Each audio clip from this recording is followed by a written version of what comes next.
If Vladimir Putin does not agree to stop the war after your meeting on Friday. Yes, they will. I don't have to say there will be very severe consequences yet. Все время мы слышим, все время звучит: вы должны, вы обязаны. Мы вас серьезно предупреждаем. Вы кто такие вообще? And if it doesn't happen, Russia's out of line, you'll be amazed. On January 2nd, 2026, NATO launched Steadfast DART 2026, a large-scale joint deployment and reinforcement exercise testing the rapid movement of forces to Europe's eastern flank, running until March 18, 2026. The exercise involves air, sea, and land transports of personnel, equipment, and aircraft to Germany and the Baltic Sea region, with significant U.S. contributions, including heavy airlift and tanker support. But here's what makes this NATO deployment genuinely terrifying for Moscow. It's exposing the Suwałki Gap, a 65-kilometer stretch of border between Poland and Lithuania that represents Russia's weakest military line and NATO's most vulnerable choke point simultaneously. The gap is the only land connection between the three Baltic states and their NATO allies in Poland and the rest of Europe, sandwiched between Kaliningrad, a heavily armed Russian enclave, and Belarus, Moscow's close ally.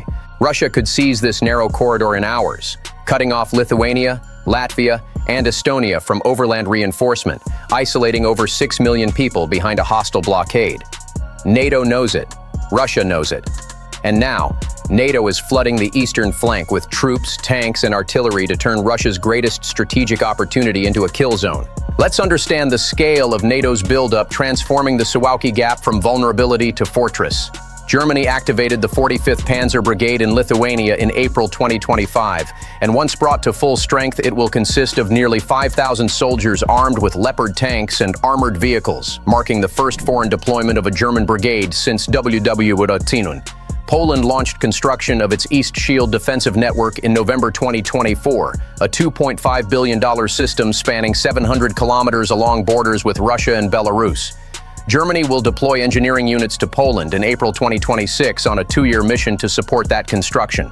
Lithuania and Poland plan to rebuild 113 kilometers of road and repair 8 bridges connecting Vilnius to Augustu, so it can handle both civilian and military traffic, aiming to finish by 2028. Plans include adding road checkpoints and concrete barriers to slow down enemy forces if conflict breaks out.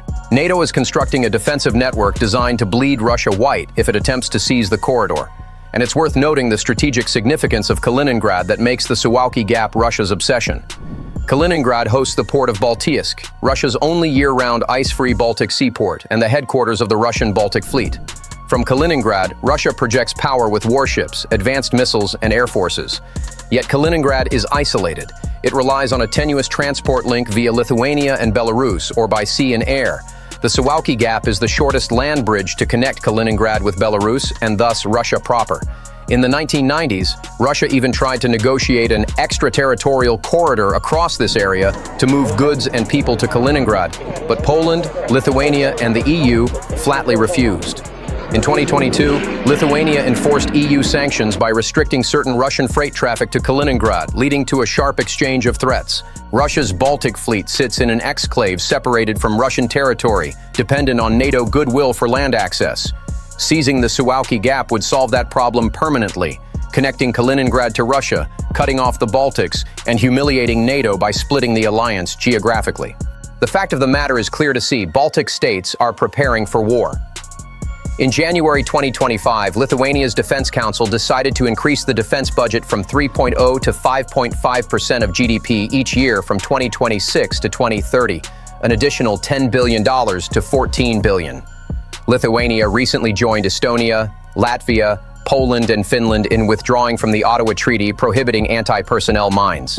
Finland announced it will funnel at least 3% of GDP into defense within the next 4 years, up from less than 1.5% 5 years ago. Since 2017, NATO has deployed multinational battle groups in Estonia, Latvia, Lithuania, and Poland, and recent years saw Polish and Lithuanian armies conduct joint exercises in the Suwałki Gap to test defense scenarios. Canada plans to complete full implementation of persistently deployed brigade capabilities to Latvia by 2026, with up to 2,200 Canadian troops stationed in the multinational brigade. Spain took command of NATO's multinational battle group in Slovakia in July 2024, which showcased its ability to quickly form a multinational combat brigade in less than 10 days. The Baltic states know Russia is coming. They're just ensuring the cost is catastrophic. What makes the current moment genuinely dangerous is the timeline intelligence agencies are warning about. NATO Secretary General Mark Rutte warned December 11th, "We are Russia's next target," warning of a potential conflict on the scale of war our grandparents and great-grandparents endured. Germany's Federal Intelligence Service predicts Russia will rebuild and refit its forces sufficiently enough for offensive operations against NATO by 2029. Institute for the Study of War analyst George Barrows said at a November Baltic Security Conference, "You might not choose to have a war with the Russians, but the Russians are certainly choosing to prepare to conduct a war against you. We're watching every day how they're preparing their economy, operational concepts, and their military thinking about the next war. Russia has a 3-year window to rebuild, rearm, and strike before NATO fortifications make the Suwałki Gap impenetrable." Meanwhile, Exercise Steadfast Dart is demonstrating NATO's ability to reinforce rapidly. Steadfast Dart 2025 ran from January to February 2025, deploying approximately 10,000 soldiers, sailors, airmen, and Marines from 9 allies to Bulgaria, Greece, and Romania, including 17 naval assets including amphibious landing ships, frigates, mine countermeasure vessels, destroyers, and submarines. The UK led the operation with 2,600 military personnel and 730 vehicles. Notably, Steadfast Dart 2025 was conducted without direct U.S. participation, showcasing Europe's growing capability to manage its own security concerns. Now, Steadfast Dart 2026 launches on January 2nd, focusing on Germany and the Baltic Sea region, meaning NATO forces are practicing reinforcing precisely the area around the Suwałki Gap. The message to Russia: we can flood the corridor with NATO troops faster than you can seize it. But here's the strategic dilemma that makes the Suwałki Gap a trap for both sides. If Russia seizes the corridor, it would cut off Estonia, Latvia, and Lithuania from reinforcement, potentially isolating the Baltic states before NATO could respond. Only 2 major roads and a single rail line traverse the gap, yet capturing the 65-kilometer-long strip between Kaliningrad and Belarus would likely jeopardize NATO's attempts to defend the Baltic states because it would cut off the only land route there. But seizing NATO territory, even a narrow corridor, triggers Article 5. In the event of a Russian offensive on the Suwałki corridor, invoking Article 5 would require consensus among all NATO members, and the question becomes whether NATO responds with conventional war risking nuclear escalation, or accepts the fait accompli and watches the alliance fracture.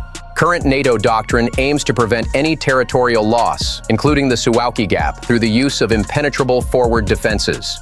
The goal would be to inflict massive losses on Russian forces, minimize lost territory, and give NATO enough time to prepare a massive response. The military scenarios for Suwałki Gap conflict are nightmare fuel. Russian or Wagner-type irregulars, posing as Belarusian volunteers or local partisans, could infiltrate the region to create a pretext for protecting Russian speakers, the same hybrid warfare playbook used in Crimea and Donbass. Then comes full-spectrum warfare across Poland, Lithuania, and the Baltic region, with Russia deploying Iskander missiles from Kaliningrad, threatening nuclear escalation and disrupting NATO rear areas with long-range fires and sabotage. NATO response options include mobilization of NATO Response Force and VJTF, Very High Readiness Joint Task Force, air and naval power surge into Poland and the Baltics, and US, French, and British troops redeployed rapidly. But NATO's ability to retake the corridor depends on rapid logistics and political will, with risk of escalation to nuclear threshold if Russia signals existential stakes. The first hours determine whether this is a limited incursion or World War III. Recent Russian military activity near the gap has kept tensions high. In 2023, the Russian private military company Wagner Group relocated near the Suwałki Gap along the Belarusian border, prompting Poland and Lithuania to increase military presence along the gap. Although many feared escalation, the Wagner Group left the region after 2 months due to the company's collapse. But Russia has 2 military bases in Belarus close to the Polish-Lithuanian border, one located 3 kilometers from the Polish border and another near Grodno, about 25 kilometers from the Polish border and just 1 kilometer from the Lithuanian border, creating a potentially high risk of causing an incident or deliberately building tension. September 2025 saw Russian drones and planes violate the airspace of several NATO allies, including Estonia, Finland, Latvia, Lithuania, Norway, Poland, and Romania. Russia is probing NATO defenses, testing response times, mapping vulnerabilities. NATO's exercises in the Baltics demonstrate the alliance's commitment to defending every inch of territory. In June 2025, Exercise Griffin Lightning deployed 26,000 multinational troops across frontline NATO states, including Poland and the Baltic states, testing NATO capabilities and readiness for a potential invasion by Russia within the coming months or years. In Estonia alone, almost 18,000 national troops led Operation Hedgehog, along with 12 other nations. Soldiers simulated numerous circumstances likely to materialize in the event of war with Russia, operating in forests, woodlands, and commandeering former Soviet missile bases as command posts.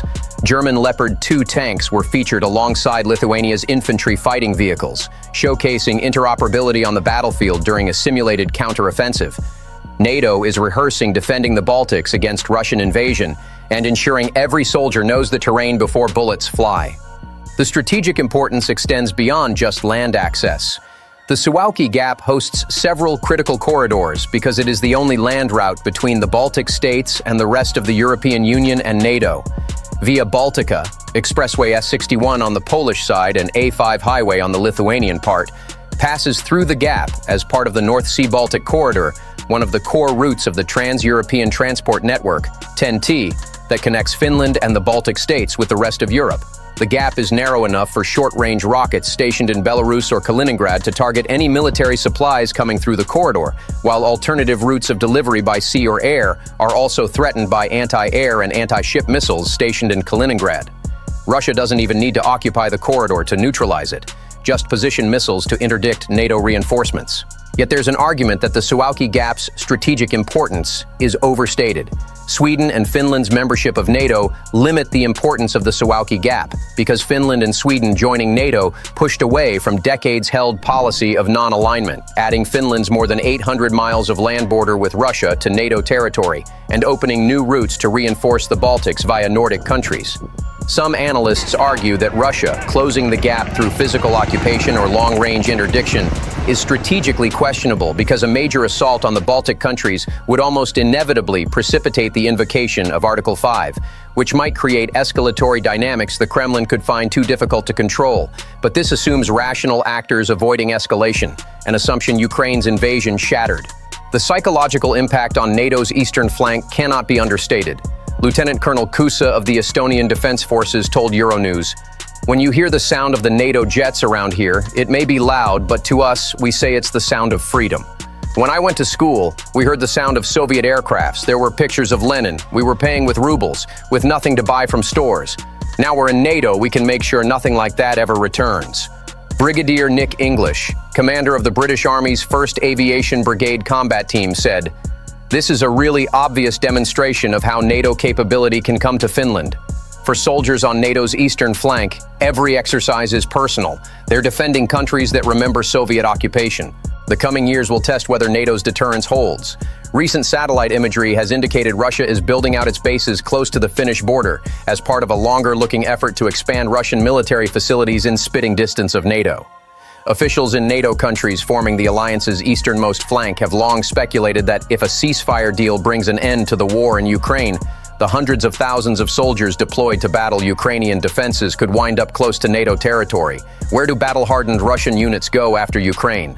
To Kaliningrad, to Belarus, to positions surrounding the Suwałki Gap, probing for weakness. As of early 2026, the Suwałki Gap is peaceful and still firmly under NATO control, and everyone intends to keep it that way.